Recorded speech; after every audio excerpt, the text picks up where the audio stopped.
उत्तर प्रदेश के फिरोजाबाद जिले में कांग्रेस के कार्यकर्ताओं ने बीजेपी सरकार के विरोध में जिला मुख्यालय फिरोजाबाद में जमकर की नारेबाजी। उन्होंने महामहिम राज्यपाल के नाम विज्ञापन भी दिया। फिरोजाबाद कांग्रेस जिला अध्यक्ष ने कहा कि उत्तर प्रदेश के सभी स्कूलों में नए सत्र का प्रारंभ हो चुका है। उत्तर प्रदेश के निजी स्कूल पूरी तरह से मनमानी पर उतारू हो चुके हैं। प्राइवेट स्कूल वालों ने लूट का तंत्र बना दिया है। ये मनमानी फीस वृद्धि कर रहे हैं, बल्कि अपनी बताई दुकानों से ही किताबें और यूनिफॉर्म मनमाने दामों पर खरीदने के लिए अभिभावकों पर दबाव बना रहे हैं। इस भीषण महंगाई में जहां एक तरफ अभिभावकों के लिए अपना घर चलाना मुश्किल हो रहा है, वहीं स्कूल के इस लूट तंत्र के कारण वे घनघोर मानसिक प्रताड़ना से गुजर रहे हैं। निजी स्कूलों का यह आचरण न लोकतंत्र और न ही कल्याणकारी राज्यपाल के सिद्धांतों के अनुकूल है। प्राइवेट स्कूल की मनमानी को लेकर कांग्रेस के कार्यकर्ताओं ने सरकार के विरोध में जमकर नारेबाजी की और उन्होंने चेतावनी दी है कि अगर प्राइवेट स्कूल के खिलाफ कार्रवाई नहीं की जाएगी तो आंदोलन करेंगे। आज मुख्य विषय जो है, निजी विद्यालयों द्वारा फीस में बेतहाशा वृद्धि कर दी गई है, कई गुनी। पठन पाठन सामग्री, किताबों आदि के नाम पर मनमानी की जा रही है। ड्रेसों के नाम पर मनमानी की जा रही है।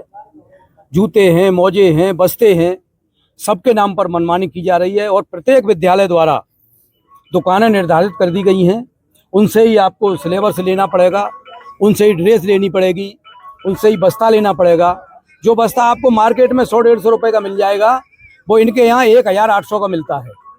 जो सिलेबस कक्षा 2 का 3 का आपको 500-600 रुपए में मिल जाएगा, और जो मिलना चाहिए वो आपको 10-10, 12-12 हज़ार रुपए में दिया जाता है। जो ड्रेस आप मार्केट से खरीद कर 200-250 रुपए में बच्चे की बनवा सकते हैं, वो इनके द्वारा 2-2-2.5 हज़ार रुपए की दी जाती है। जूते महंगे दिए जाते हैं, मोजे महंगे दिए जाते हैं, और भी तरह तरह के नाम पर विद्यालयों द्वारा खुलेआम लूट की जा रही है। और शासन और प्रशासन आंखें बंद किए हुए हैं, क्योंकि इनका खुला संरक्षण है।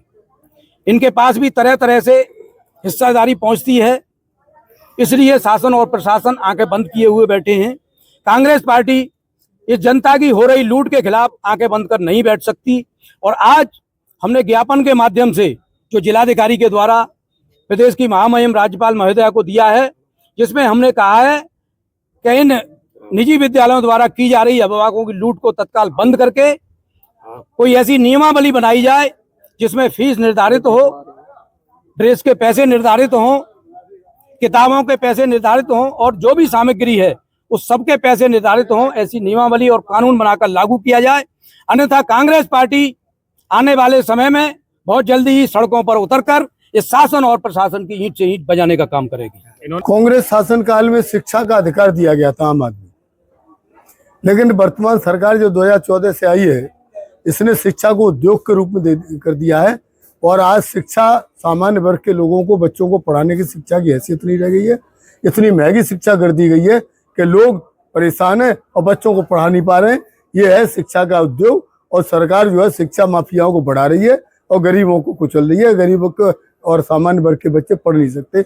इसीलिए कांग्रेस हाईकमान के आदेश पर शिक्षा का अधिकार के अंतर्गत हमने आज धरना दिया था। वही नारे लगाए थे कि शिक्षा उद्योग बंद करो, शिक्षा उद्योग बंद करो, ये हमारा नारा था। और उसी को हम लेकर के अब आम जनता के बीच में जाएंगे, अपनी बात रखेंगे। प्राइवेट स्कूलों में जहाँ 600 रुपए की किताब आएगी, वह 15,000 रुपए में ड्रेस, जूता और किताबें और झोला, इस सब चीज को उन्होंने व्यवसाय बना दिया है। ये स्कूल है या ये व्यवसायिक केंद्र है, इसीलिए हमने इसका विरोध किया है। शिक्षा बहुत महंगी हो गई है और किताबें, कॉपी सब बेचने का उन्होंने काम ले लिया है।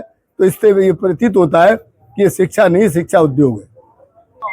अभी जिला कांग्रेस कमेटी के माध्यम से जो पत्रक हमें मिला है माननीय महामहिम राज्यपाल महोदय को संबोधित, इसमें सभी समस्याओं के संबंध में कार्रवाई है तो पत्र प्रेषित कर दिया जाएगा उचित माध्यम से। पहले तो ये संबंधित पत्रक को माननीय राज्यपाल महोदय के यहाँ भेजा जाएगा और संबंधित विभाग को भी पत्र लिख दिया जाएगा कार्रवाई। ठीक।